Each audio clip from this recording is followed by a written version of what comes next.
ఉమ్మడి మహబూబ్నగర్ జిల్లాలో తీవ్ర వర్షాభావ పరిస్థితులు నెలకొన్నాయి. వర్షాకాలం ప్రారంభమై నెల రోజులు కావస్తున్నా సరైన వర్షాలు రాక రైతులు ఆందోళన చెందుతున్నారు. వాగులు, వంకలు వట్టిపోయి భూగర్భ జలాలు అడుగంటిపోవటంతో బోర్లు నడవడం లేదు. దీంతో సాగు పనులు ముందుకు సాగడం లేదంటూ అన్నదాతలు ఆందోళన చెందుతున్నారు.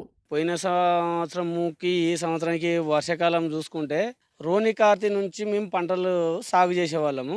పోయినసారి జొన్నలు, కందులు, రోని కార్తీలు వేస్తే మాకు మంచి పంటలు వచ్చినాయి. ఆ వాతావరణాన్ని చూసి మంచిగా ఈ ఏరంక పున్నం పండుగ కూడా చాలా మంచిగా, అంతే అందరం సంతోషంగా ఘనంగా జరుపుకునేది.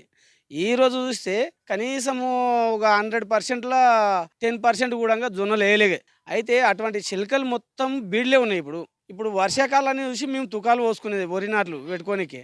ఇప్పుడు తుకాలు పోసుకునే కాలమే లేదు. ఇప్పుడు ఇక ముందుగా అంటే మాకు వర్షాలు పడితేనే ఏమన్నా వేసే అవకాశాలు. ఎల్లినో నుంచి ఈసారి వర్షాలు పడలేదు. జూన్ 1 నుంచే స్టార్ట్ అవుతున్న వర్షాలు. ఈసారి ఇప్పటి వరకు 1-2 సన్నగా పడ్డదంతే. జొన్నలు కానీ కందులు కానీ ఈ పాటికి వేస్తుంటిమి, కానీ వర్షం లేక ఎదురు చూస్తున్నాము. మాది డ్రై ఏరియా ఇది మొత్తం. ఏదన్నా వర్షం పడితేనే బోల్రు, ఇంత చెరువుల నీళ్లు జమ అయితే నీళ్లు బోల్రు రీచార్జ్ అయితే నీళ్లు వస్తే పంటలు చేసుకుంటుంటిమి. కాబట్టి ఆ పరిస్థితి ఇక్కడ లేదు ఇప్పుడు ఈసారి. ఇప్పటికే పంటల సాగు కోసం ఎరువులు, విత్తనాలు కొనుగోలు చేసి భూములను సిద్ధం చేసుకున్నామని, కనీస వర్షాలు రాకపోవడంతో ముందడుగు వేయలేకపోతున్నామంటూ రైతులు వాపోతున్నారు. గతేడాది ఈ సమయానికి పంటలు సాగు చేశామని, ఈసారి ఎల్నీనో ప్రభావంతో ఆరుతడి పంటలు కూడా వేసే పరిస్థితి కనిపించడం లేదంటూ వాపోతున్నారు. అయితే ఇప్పుడు ఎల్నీనో ప్రభావం వల్ల వర్షాలు పడగలేయడం ఈ ఇబ్బంది అయింది.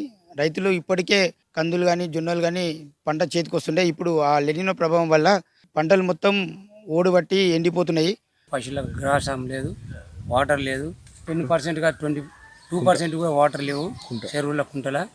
మరి దుక్కి దున్నడానికి వర్షప్రాతం లేదు. జొన్నలు కానీ మక్కలు కానీ పెసర్లు కానీ మొలకెత్తడానికి వాటర్ లేవు. గ్రౌండ్ వాటర్ రోజు పడిపోతుంది. ఎప్పుడు వర్షం పడితే 10% 20% పడితే ఎకరనో, అర్ధ ఎకరనో, 2 ఎకరాలు వేసుకొని అవకాశాలు. ఒకరు కానీ 2-3 ఎకరాల కానీ ఎక్కువ లేకపోతుంది. ప్రాజెక్టు లేవు, ఇక్కడ కాలువలు లేవు, నిల్వ లేకుంటాయి. సమీపంలో ప్రాజెక్టులు, కాలువలు లేక సాగునీటి ఇబ్బందులు తప్పడం లేదంటూ రైతులు ఆందోళన చెందుతున్నారు. ప్రకృతి కరుణతో వర్షాలు కురిస్తేనే ఈ ఏడాది పంటలు పండించుకునే అవకాశముంటుందంటూ వాపోతున్నారు.